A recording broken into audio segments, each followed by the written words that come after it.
here with another edition of the Sheehan show for Sherdog.com, the brand new Sherdog.com. If you're watching this on YouTube, head on over to the website. It's a brand new spanking website. It's absolutely fantastic. So if you haven't seen it yet, as I said, if you're watching on YouTube, head on over and see it. I'm very proud of it. It's a really, really good website. I had nothing to do with it now, mine. I wasn't going to design on the website or anything, but it's very, very nice and very handy, and for the fight finder as well, especially for cards like this. I know a lot of people probably be looking up this card with the UFC coming back as well. It's a great time to have it, and it's absolutely a fantastic website. So very good, Sherdog.com. If you haven't seen it yet, I don't know if you've heard of it, but head on over there and have a look at it anyway. But anyway, I'm here today to talk about KSW 66. It's a fantastic card going down obviously over in Poland. We all know about KSW at this stage, and I suppose the reason I'm doing this, like, I'm not a big KSW expert or anything like that. My good friend Sean Dinny is, and I actually spoke to him about this card. He'll have a preview of his own coming out about that as well, and he gave me a bit of a sneak peek to help me out with this. So really, really fair play to Sean Dinny as well. But I feel like this card and the card before it have really, really stood out for KSW, and it's a massive time for them as well. They signed a new deal recently. I think it's Viaplay, the name of the place is, which is to kind of expand their business into Scandinavia and a little bit beyond as well, I think. And you know, KSW came to Ireland a few years ago. I was at the card as well. It was fantastic. They were in the UK a couple of times, I believe, as well. And, you know, maybe they would have travelled further afield as well. You know, maybe if the pandemic hadn't hit and things like that. There was obviously the Joker value rate in Ireland as well. I think kind of stopped them coming back to Ireland for a while as well, because there were so many restrictions and different things. But it felt like that initial push to go beyond Poland maybe didn't go great, or kind of had a few different stumbling blocks. Whereas now they're kind of doing it again. They have the kind of TV deals in Scandinavia, and now they're pushing in there, and I'm sure they'll try to push beyond as well. Maybe even go to America and other places as well. So this is a really, really big time, and I think it's a good time to have these two fantastic cards. Obviously, KSW 65, I previewed that here, and I think I did a bit of a post show as well on it, talking about Soldic versus Kaladov. That was an absolutely massive fight. Turned out to be, a highlight reel finish as well, with the beautiful left hand knockout from Soldic, who kind of, you know, it was a bit of an Undertaker at WrestleMania kind of a job, passing the torch. The ex-legend, well, not ex-legend, you know, he'll always be a legend, Mehmet Kaladov, passing on to maybe the next legend of KSW, Roberto Soldic, depending on, you know, what he does and where he goes. And that was an absolutely, you know, a brilliant main event and a very good card as well. And this one, I think, is nearly maybe a better card, maybe, you know, from top to bottom. Two title fights. I'll talk about both of them in a second, but a very, very good undercard as well, with lots of very, very good fighters. And starting off, I think they've done a very, very smart thing as well. Niklas Backstrom is on this card. You know, I mentioned a second ago the Viaplay streaming deal in the Scandinavian market. You know, we all know Niklas Backstrom. He's fought in the UFC a while ago. He's been out. I think he retired, actually. Hashtag MMA retirement. And he's come back. Maybe he didn't retire, actually. Maybe I'm doing him a disservice there. But he's coming back here and he's fighting on this card as well. And just to kind of start things off before we get to the big fights, I think that's a very, very smart play from them. You know, we've seen in Ireland when KSW came here, you know, they had Chris Fields, they had Norman Park, they had Paul Redmond. I'm sure they had a few more as well at the time. Look at Bellator coming to Ireland. They have obviously Irish fighters here and over in the UK. They have MVP, and I'm sure other places in the world as well.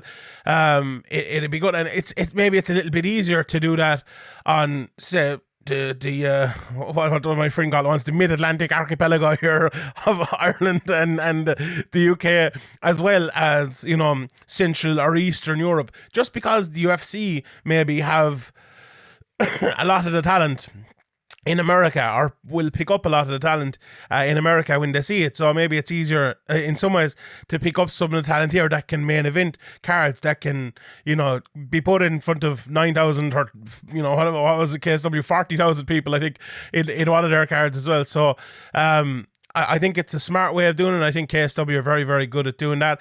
And to have Niklas Backstrom on here as well is really, really talented. He's fighting Sebastian Rakowski, who is 11-6. His brother is also on the card as well, and they fight out of Mankowski's gym. We'll talk about him later. He's in the main event.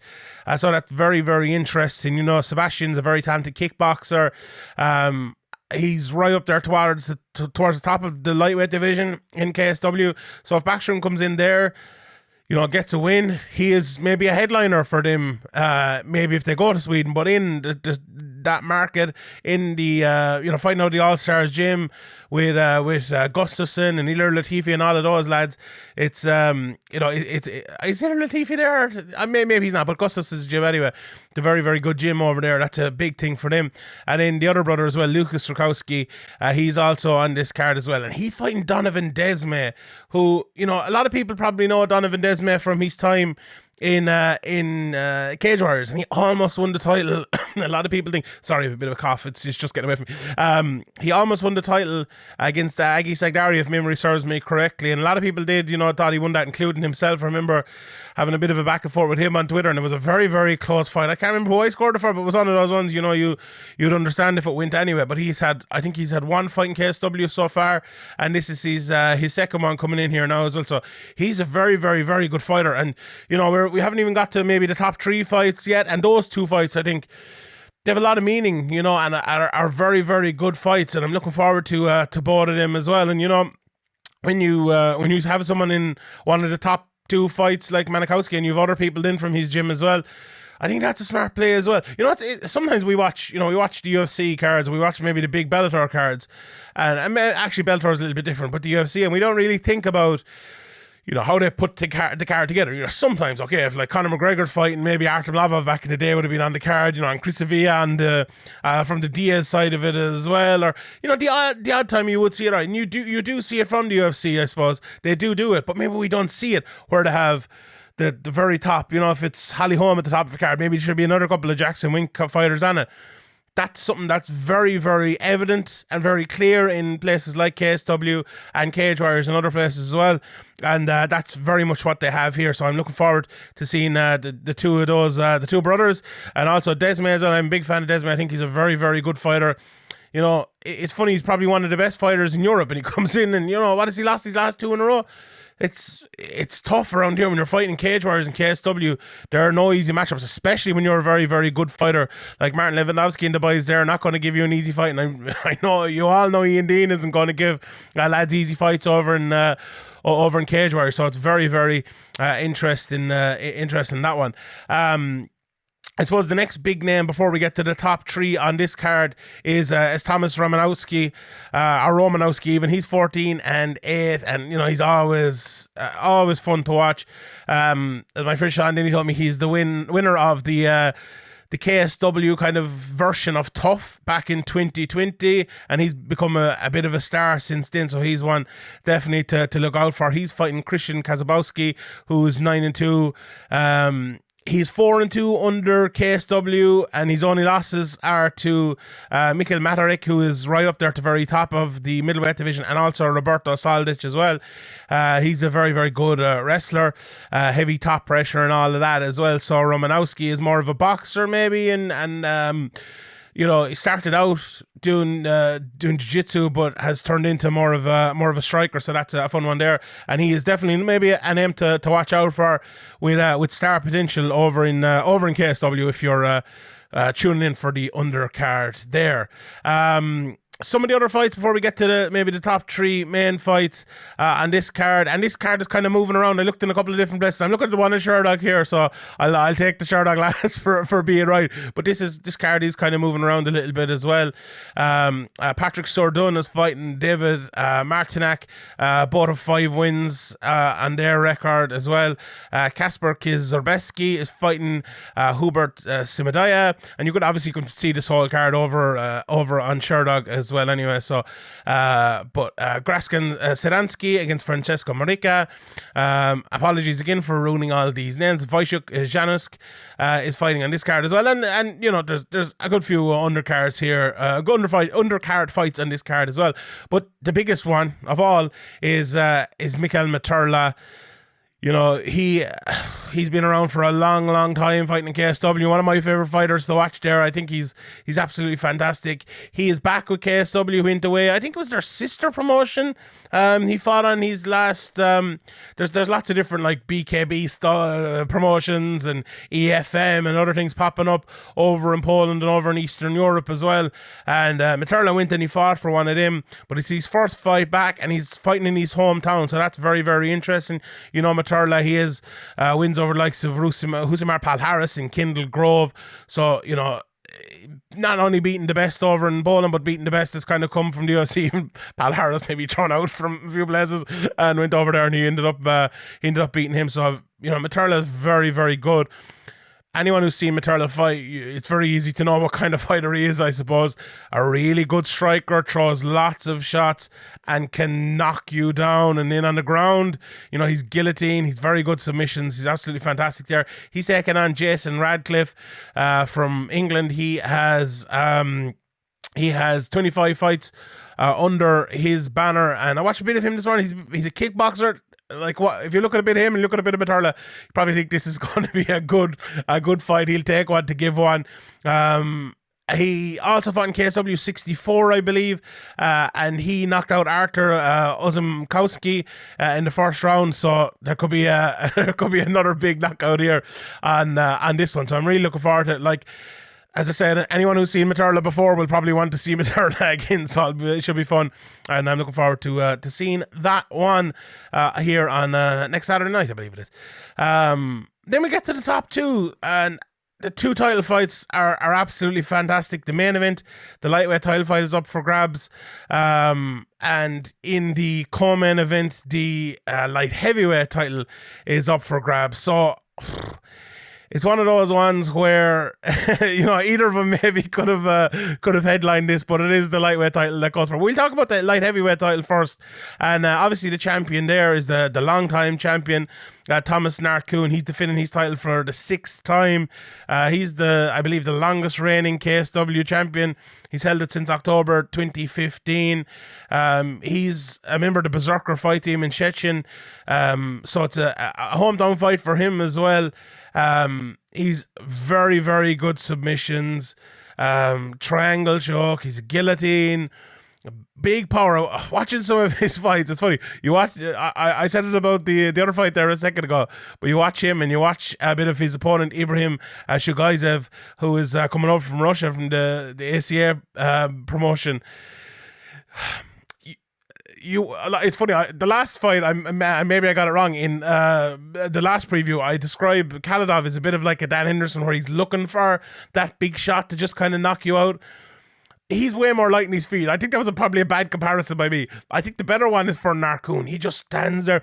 He is more light as well, don't get me wrong, but he is just looking for that shot at all times. Just looking for it. His leg kicks really, really good as well.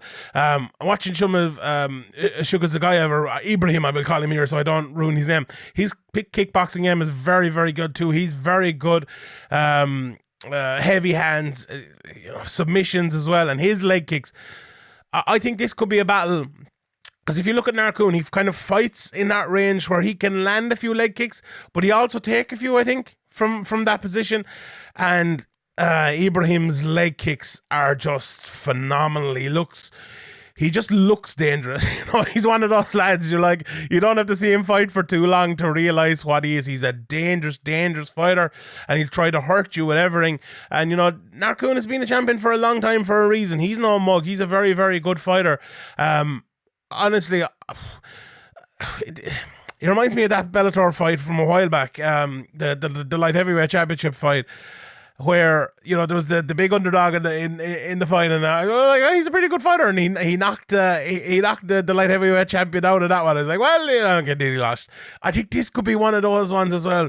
I think Ibrahim will come in, and I think he'll make it tough for Narkun early. Now, you know, he could land a big shot and knock him out, don't get me wrong, but I feel like Narkun might take over the longer the fight goes, and defend his title for the 7th time. But you know, there's a reason why someone is the longest reigning champion, and that's in a good way and in a bad way. Like, there's a reason why we don't see champions reigning for that long. Like, why does someone else not have 7, 8, 9 defenses?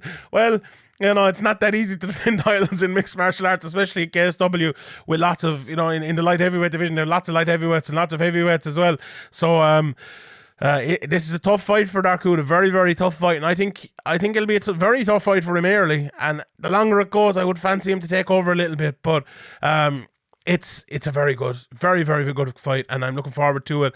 Ibrahim, you know, I just think, I'll say it again, and I've said it a few times, but those leg kicks, if he can connect with those leg kicks early and often, he could have beaten Narkun. He really could have, but we'll see. That's why they fight, as I said. That's why they fight. So in the main event, then it's the lightweight title up for grabs. The champion, Marian Ziolkowski, is set to defend his title for the second time. He fights out of WCA in Warsaw. He won the title with that body kick. I'm sure people remember it against Roman Szymanski, and he defended it in his last fight. He won by rear naked choke, I believe. Watching some of his fights, you know, very good striker, good BJJ, and good wrestling, very, very well-rounded guy. But watching him this morning, accuracy would be the one word I would have to say with him. You know, he reminds me a little bit of Joseph Duffy when he was kind of at his best. He's kind of that high shoulders, very technical fighter, powerful, but powerful in like in a kind of a accurate, I suppose is the word. He'll land one shot on you, and it'll be so accurate and so powerful, it will do as much damage as maybe 4 or 5 shots to do from another person.